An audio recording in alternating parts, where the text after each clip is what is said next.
Éphésiens chapitre 5. Devenez donc les imitateurs de Dieu, comme des enfants bien-aimés, et marchez dans la charité, à l'exemple de Christ, qui nous a aimés, et qui s'est livré lui-même à Dieu pour nous comme une offrande et un sacrifice de bonne odeur. Que l'impudicité, qu'aucune espèce d'impureté, et que la cupidité, ne soit pas même nommée parmi vous, ainsi qu'il convient à des saints. Qu'on n'entende ni paroles déshonnêtes, ni propos insensés, ni plaisanteries, choses qui sont contraires à la bienséance, qu'on entende plutôt des actions de grâce. Car, sachez-le bien, aucun impudique, ou impur, ou cupide, c'est-à-dire, idolâtre, n'a d'héritage dans le royaume de Christ et de Dieu. Que personne ne vous séduise par de vains discours, car c'est à cause de ces choses que la colère de Dieu vient sur les fils de la rébellion. N'ayez donc aucune part avec eux. Autrefois vous étiez ténèbres, et maintenant vous êtes lumière dans le Seigneur. Marchez comme des enfants de lumière. Car le fruit de la lumière consiste en toutes sortes de bonté, de justice et de vérité. Examinez ce qui est agréable au Seigneur, et ne prenez point part aux œuvres infructueuses des ténèbres, mais plutôt condamnez-les. Car il est honteux de dire ce qu'ils font en secret, mais tout ce qui est condamné est manifesté par la lumière, car tout ce qui est manifesté est lumière.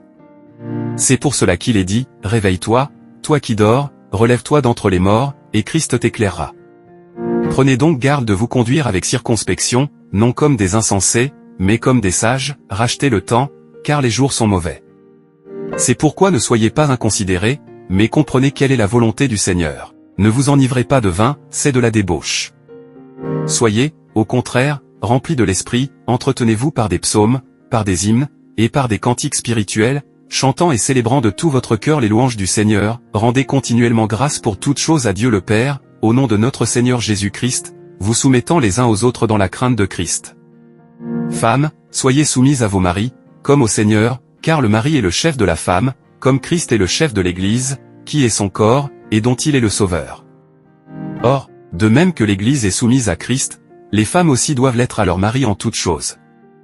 Maris, aimez vos femmes, comme Christ a aimé l'Église, et s'est livré lui-même pour elle, afin de la sanctifier par la parole, après l'avoir purifiée par le baptême d'eau, afin de faire paraître devant lui cette Église glorieuse, sans tache, ni ride, ni rien de semblable, mais sainte et irrépréhensible. C'est ainsi que les maris doivent aimer leur femme comme leur propre corps.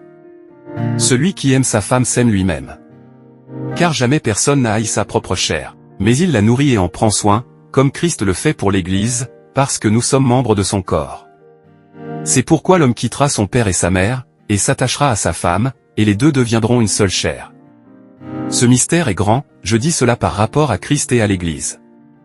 Du reste, que chacun de vous aime sa femme comme lui-même, et que la femme respecte son mari.